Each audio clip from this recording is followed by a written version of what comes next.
deal with the law did not know me. The leaders rebelled against me. Bakit po ito nasabi ng Panginoon? They were there to do the will of God, to take care of the people, to take care of the people under them, no? Kasi nga by tribes, may mga leaders, anong lahi ka, no? The 12 sons of Jacob, marami na yan, mga millions na yan, no? So, ang mga prophets, ang ginagawa po nila, to foretell and foretell. To foretell meaning they will tell the people the future plan of God. At yun namang foretell, F-O-R-T-H-T-E-L-L, foretelling is to speak the truth sa mga tao, especially when they go against the will of God.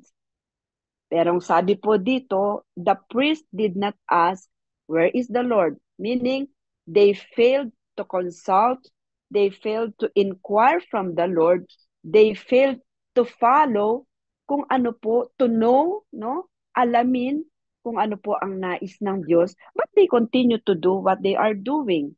So ang sabi po dito, the prophets prophesied by Baal. Ibig sabihin po, iba-iba na po ang itinuturo. They are serving other God, not the God of Israel. Now, paano po natin ito i-apply sa ating mga buhay? We do not live during their time, but we can learn from their experience because in our times, iba lang ang tawag sa atin. May mga pastors dyan. May mga tinawag na mga prophets, no? Office of the prophet that are supposed to speak the truth of the truthfulness of God's word without hesitation, no? There are leaders, no? Different ministries sa gawain ng Panginoon, no? Now, anong pagkakaiba ng mga leaders ngayon? Sa mga leaders noon, pareho lang. We serve the same God. We believe the same God, no? And because of that, we need to consult God in all we do. That's why meron po tayong pananalangin, meron po tayong pagbabasa ng salita ng Diyos, because when we are put in any position of trust to manage, to lead, to govern, at kapag ang Diyos po ay wala po tayong intimacy, wala po tayong pagbabasa ng kanyang salita, no? We will end up like the priest, we will end up like the leaders, we will end up like the prophets of Israel during the time of Jeremiah. They failed to consult, to inquire from the Lord. We are rebelling against God, no? Against God kapag ganoon po, no? At kahit pa sabihin may gift tayo, nakakapag-speak tayo in tongues, nakakapag-interpret tayo ng dreams, no? But if we do not serve and if our affection ay hindi na po ang Diyos, pwedeng ang sarili lang natin, no? O kaya iba na yung ating mga, ang affection ng puso na it is no longer God, no?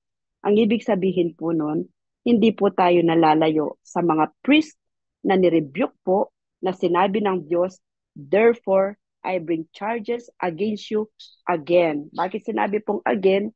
Inuulit-ulit po ng mga leaders nung panahon ni Jeremiah that they rebel against God. So, it is possible in our times, no? We are leaders, no? But the principles na atin pong gagawin, they are negative principles if we fail to consult God. Amen? If we have affections more than God na nasa puso natin. Amen? At kapag ang salita po ng Diyos ay binabaluktot natin, in what way? No? Ang mga prophets po noon, na tunay na prophets, they don't lie. They say the word of God as it is. Bakit po? The word of God sometimes may hurt, pero ang intention po ay para maituwid, to correct the wrong attitude, no? The wrong character, no? Yung maling kaugalian, maling nakagawian, maling nagawa para po maibalik po sa Panginoon. Now, Paano nagiging mali kapag yung mga prophets o yung mga nagsasalita ng salita ng Diyos because they don't want to hurt the feelings of others, kahit masama na po ang ginagawa, hindi sila kumikibo, kaya hindi na itutuwid ang tao. No? Kaya tayo po as leaders, nakikiusap po ako, let us not be rebellious against God. I'm not saying meron pong rebellious sa atin. This is just to remind us, no?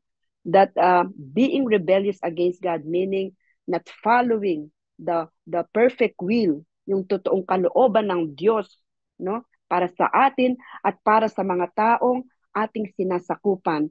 Kaya kayo po ng mga leaders in different ministries, nakikiusap po ako. Nakikiusap po ako, no? Paglingkuran niyo po sila ng maayos, but do not compromise the word of God.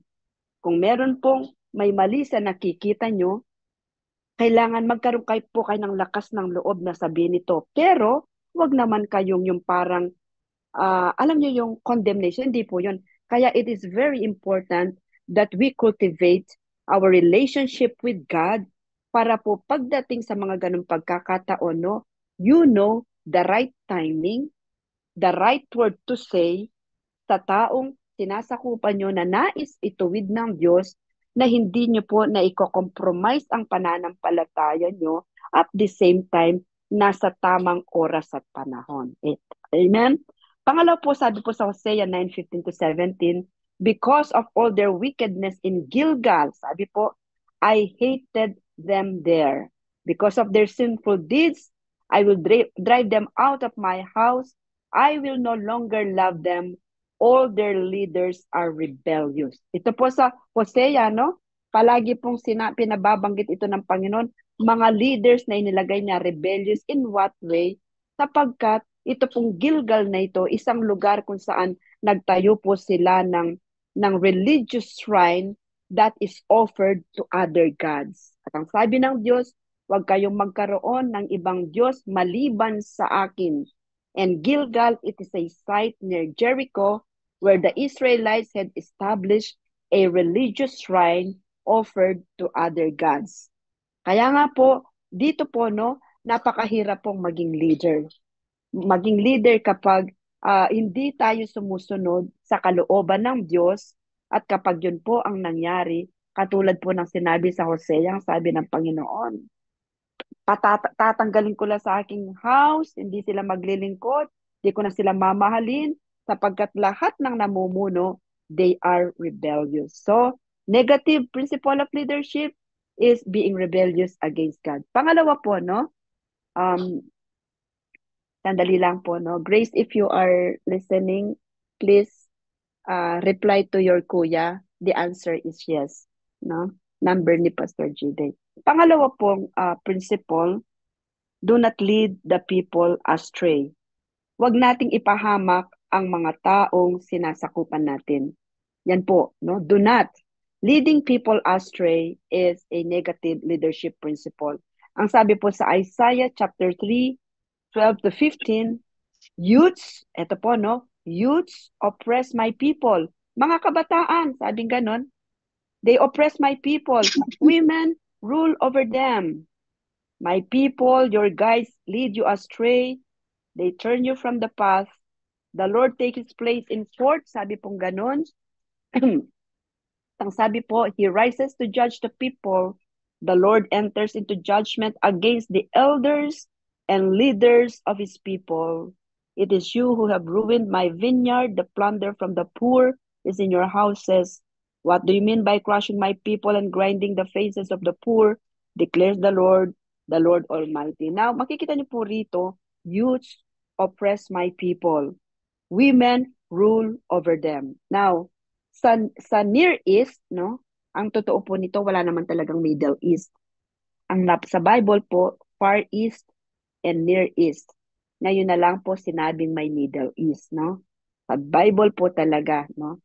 Segue lang po yon. Bakit sinabing youths oppress my people? Women, they guide, they rule over them. Alam niyo po sa Near East, both leaders, the youth and the women, they are not looked with favor as leaders. Yun po ang kanilang kultura, no? Now, kapag sinabing youths oppress my people, ibig sabihin, mukhang wala nang nais tumayong leaders. Ibig sabihin, ganun na po kakorap, ganun na po naging kasama ang Israel, kahit mga youths napilitan na pong mag-lead. Ibig sabihin, wala nang gustong tumayo, no? Parang pinababayaan na po ang Panginoon. Wala na silang pakialam sa Panginoon.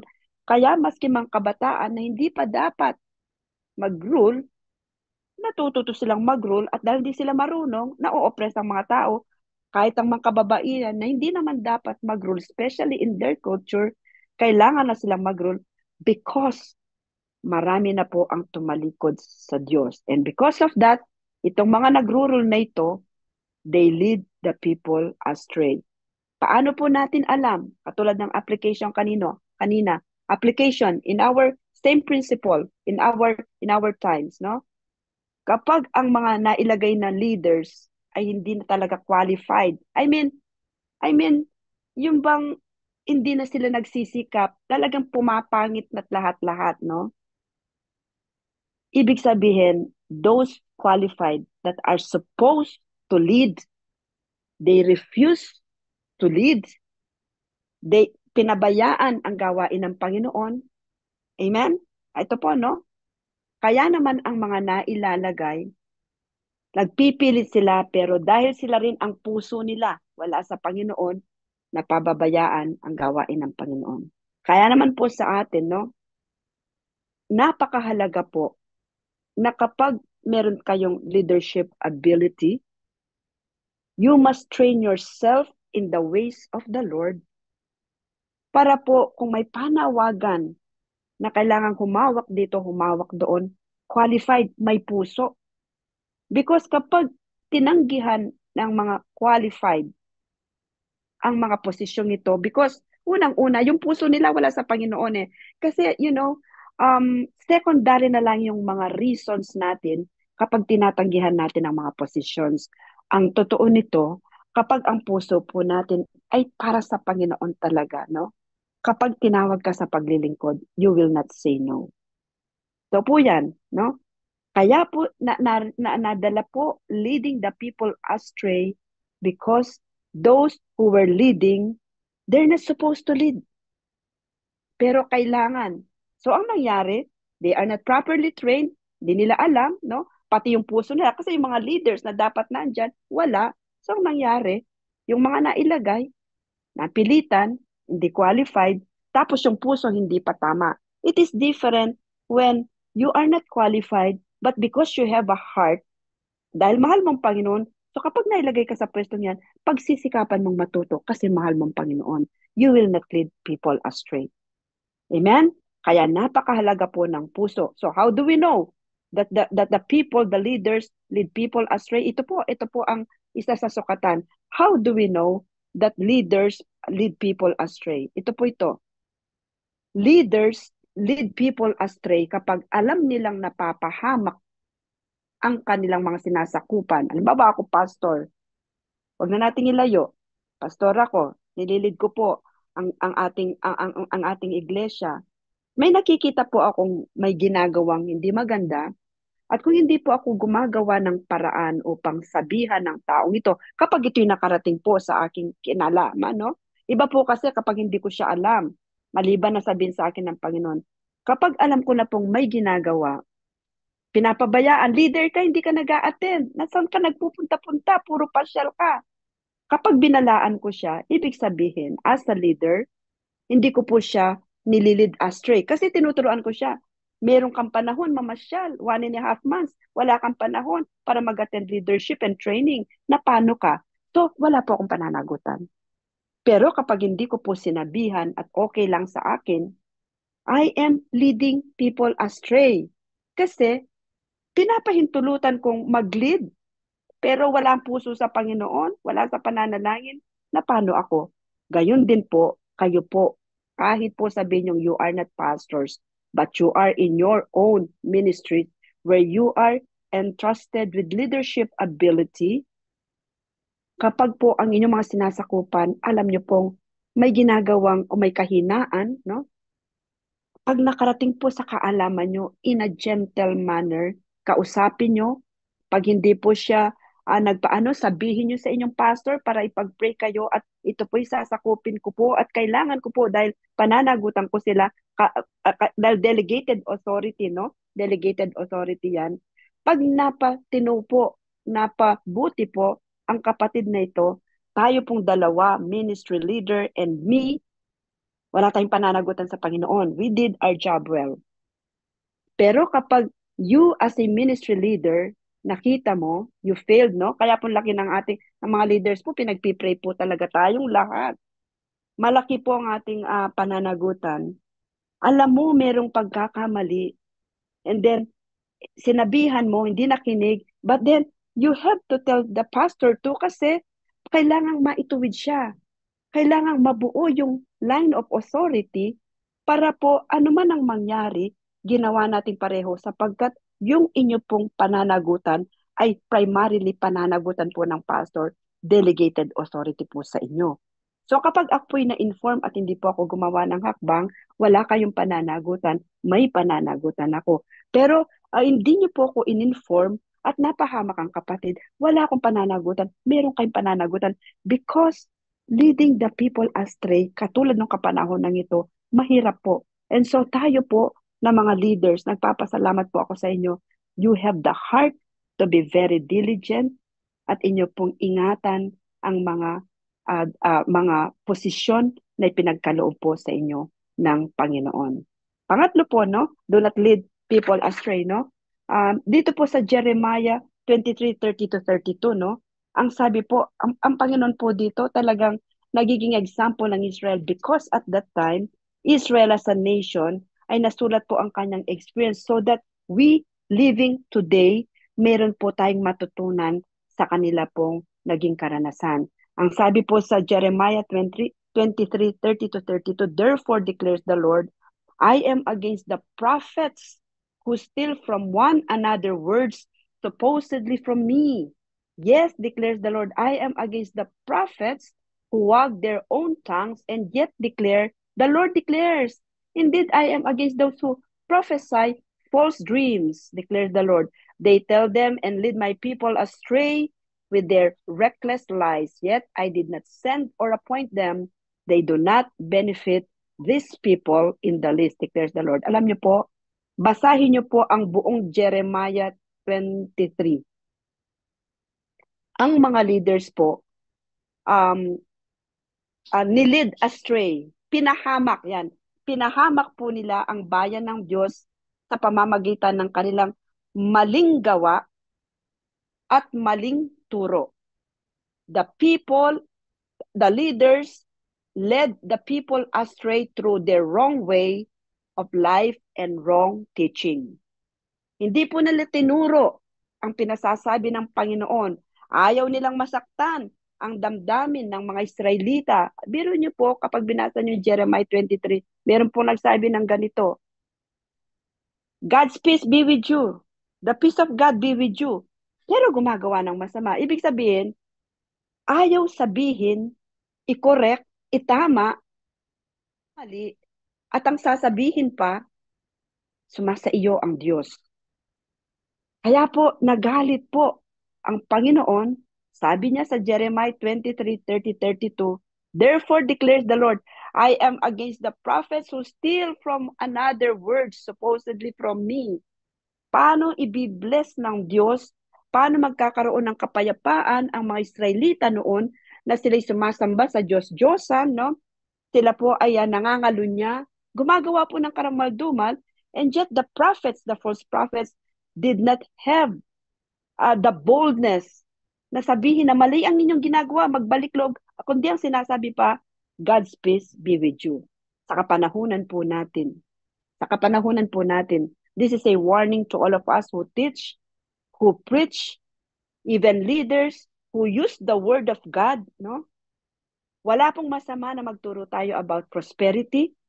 Wala pong masama na magturo po tayo about the grace of God. Tama lang po yan, na mahal tayo ng Diyos, na gaano mang kalaking ating kasalanan, mahal pa rin tayo ng Diyos, walang masama. But, if we fail to teach the other part that repentance is needed, that turning away from sin is required para maging maayos tayo sa Panginoon, hanggat tayo nananatili sa kasalanan o hindi tayo magkakaroon ng kapayapaan, if we fail to say those words because we are afraid to offend the feelings of our brethren na nakikita po nating napapahamak, then as leaders, mananagot po tayo sa Panginoon because we are leading the people astray.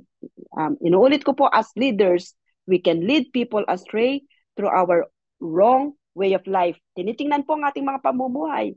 Kapag po ang ating way of life ay iba sa ating pinaniniwalaan, we are leading people astray. And when we teach, we do not teach the full counsel of the Word of God, we are leading people astray. Kaya as leaders, we must be familiarized with the Word of God.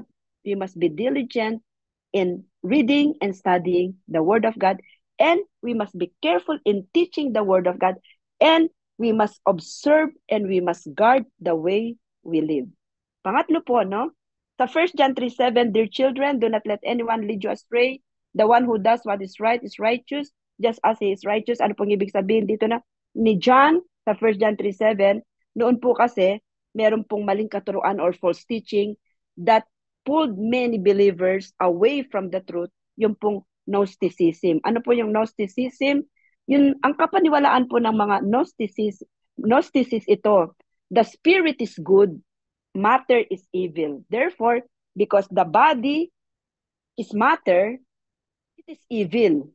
But because the spirit is good, therefore, ang spirit natin ganito. Kahit gumawa ka ng kasalanan, no? Wala kang kasalanan. Hindi ito masama. Kung nagkasala ka, ba, nag-commit ka ng adultery, ang nagkasala lang daw ay ang katawan. Pero yung spirit, hindi. Kasi ang mga Gnosticism belief, the spirit is good, so wala itong ginagawang pangit. Only the matter is evil. Kaya kung nagkasala ka lang sa laman, wala kang binrake na law ng Panginoon. At dahil doon, marami wala ng sense of accountability. Kahit po binibreak nila ang law of God because God is Spirit and nothing is wrong with God. Amen.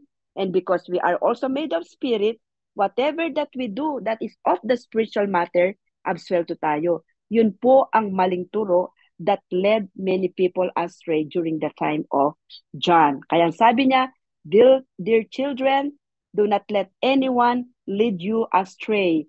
The one who does what is right is righteous, just as he is righteous. Ito pa pong katuraan noon, they don't believe that Jesus is fully divine and fully human.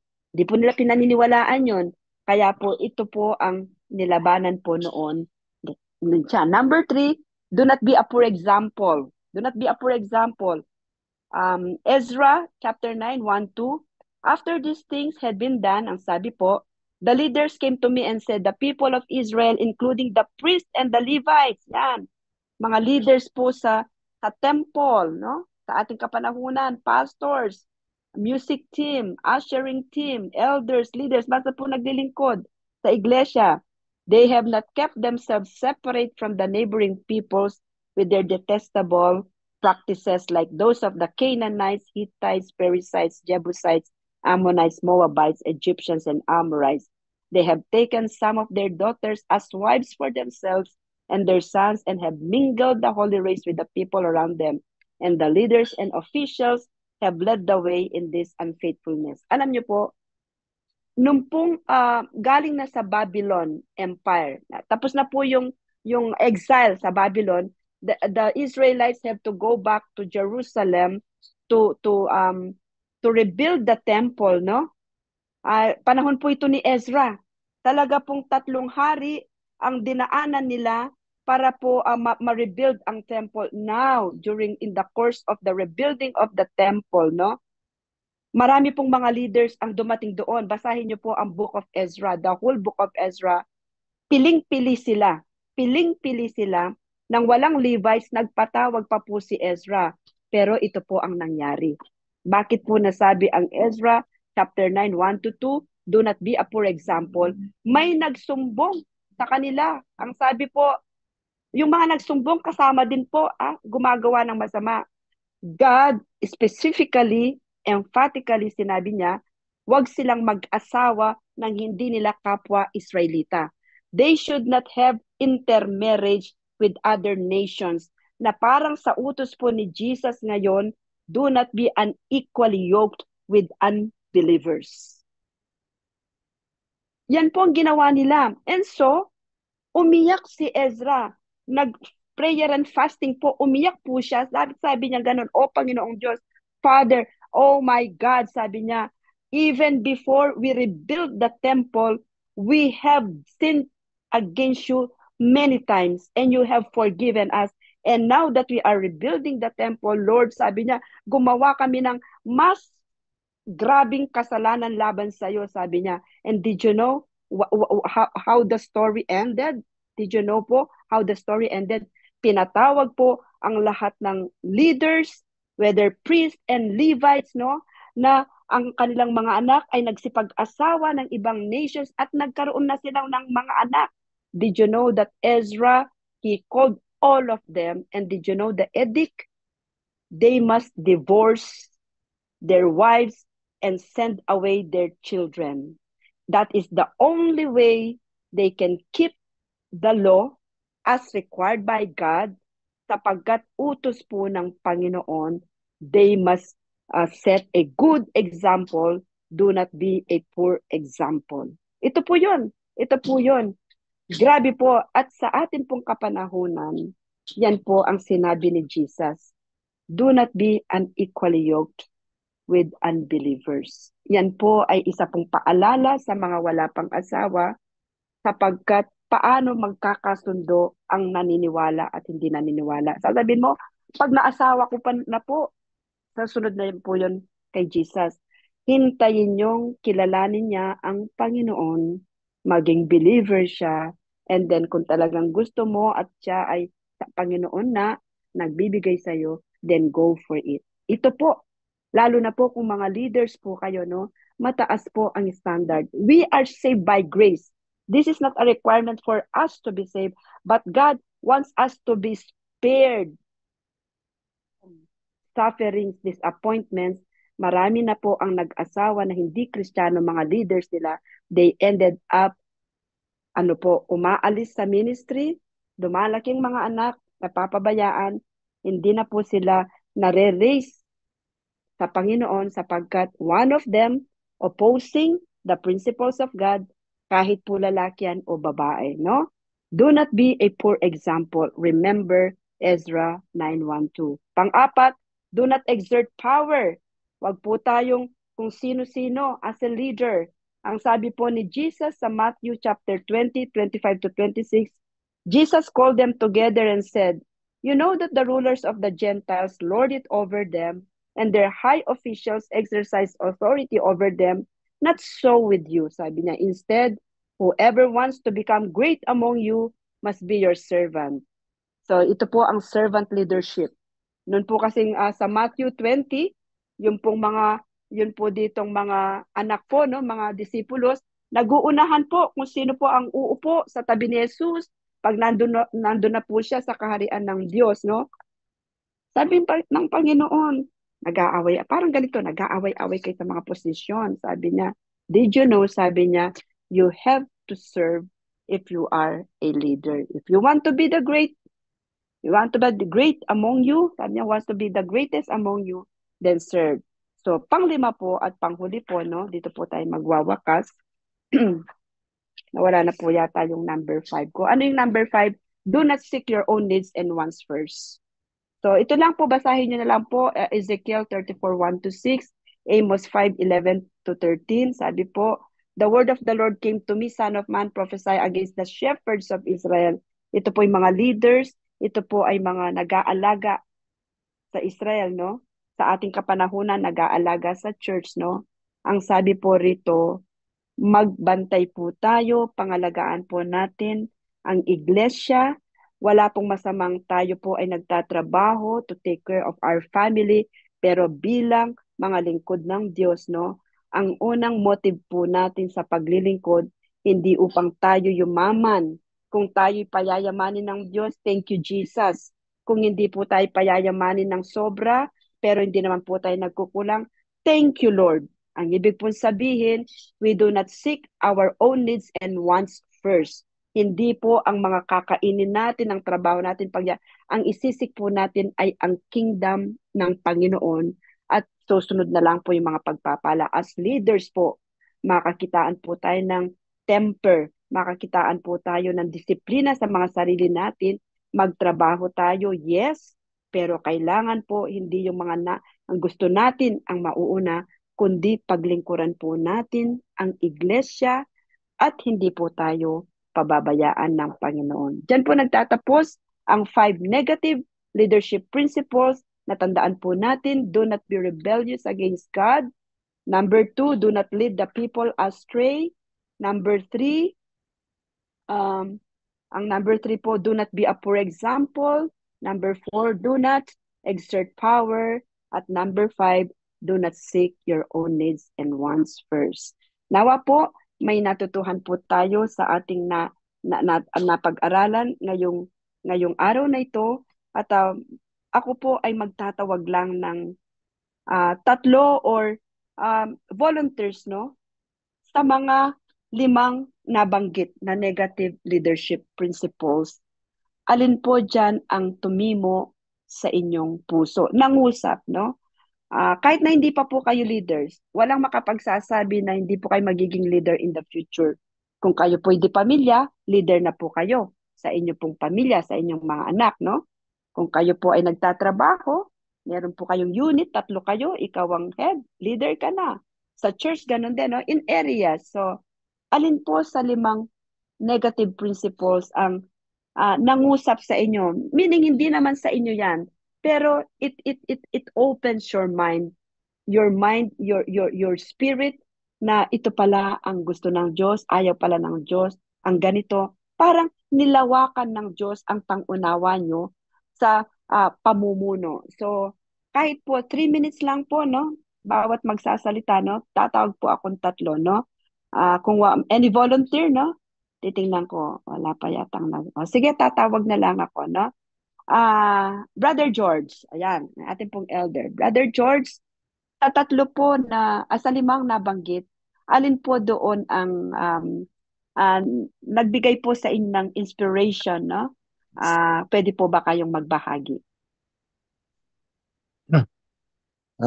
Sa akin po, siguro, yung number 2 po, do not lead people astray. Yun po, kasi po, lalo na po, kagaya nga nung sa panahon po natin ngayon, marami nga po, sinabi naman na po ng salita ng Panginoon yan na sa mga huling panahon, may mga lilitaw na bulaang propeta. Marami po ang mapapaniwala nila. So, ayun po, it's kinda warning po sa atin na maging maingat po tayo sa I mean sa ating mga pinakikinggan at pinakinggan. We should have the discernment na nagmumula sa Panginoon, at kaya nga po kailangan po natin na nakapagbabasa po tayo ng Word of God na siyang magiging basihan po natin para malaman kung tayo po ba ay ang ating pinaniniwalaan o ating pinakikinggan o sinusunod ay naaayon po sa salita ng Panginoon. So, yun po, maging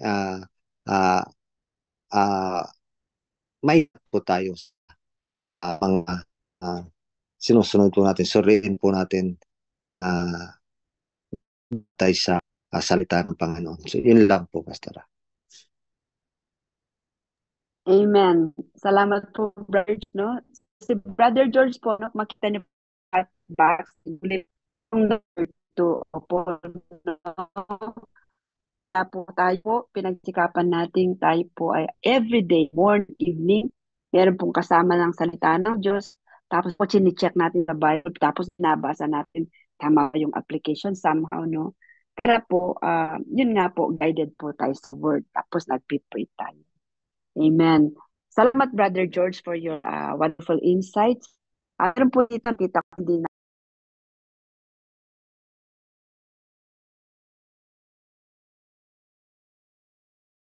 naman po inyo po minsan narinig po ng message, Sister Judy Lynn, Sister Judy from Ayan. Sister Judy, what do Hello you po. think? Ako po yung last po, yung number 5. Do not seek your own needs and wants first. And ayun po, dun po sa part na yun, medyo guilty po ako. So after po nitong study, medyo na-realize ko na, oh nga naman po, ano. Kasi po minsan po pag nagdadasal po ako, hindi ko po maiwasan na palagi ko pong nasasabi minsan na, Lord, sana po um, kahit na po hindi naman po kami mahirap, parang minsan po kulang pa din po.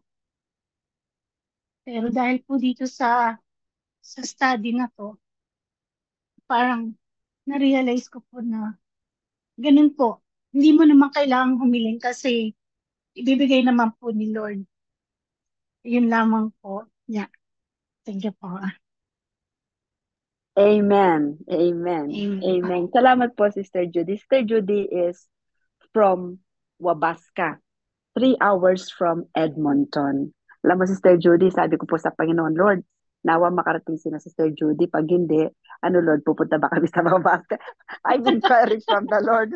Sabi ko, Lord, is it time for us to, kasi po I have to inquire from the Lord.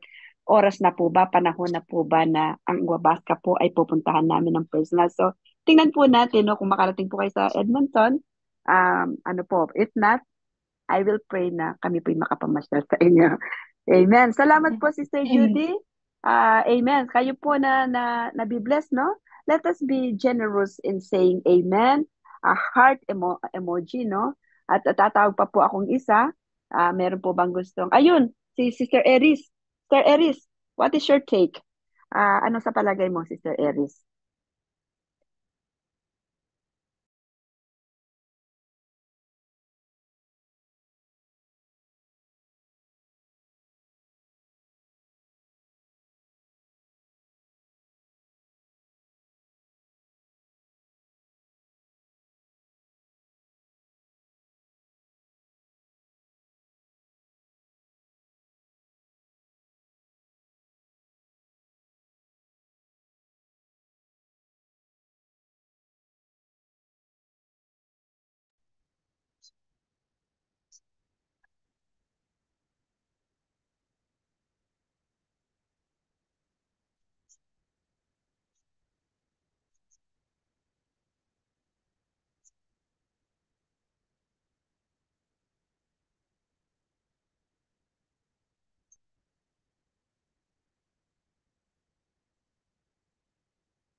Amen.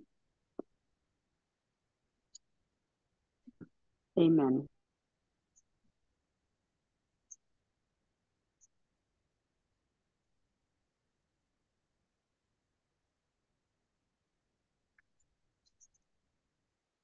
Amen. Salamat po. Eto. Salamat po, Sister Eds from Singapore, no? So makita po natin, it's not easy to be a leader, and yet ang panuntunan ng Diyos ay hindi nagbabago. So paano tayo makakasurvive? We continue to rely on the Holy Spirit. At kahit hindi po mukhang successful ang ating paglilid, ang hinahanap po ng Panginoon ay katapatan. Wala na pong higit pa sa mabuti nating example, at kung papanagumpayan ng Panginoon sa ating ginagawa, praise God.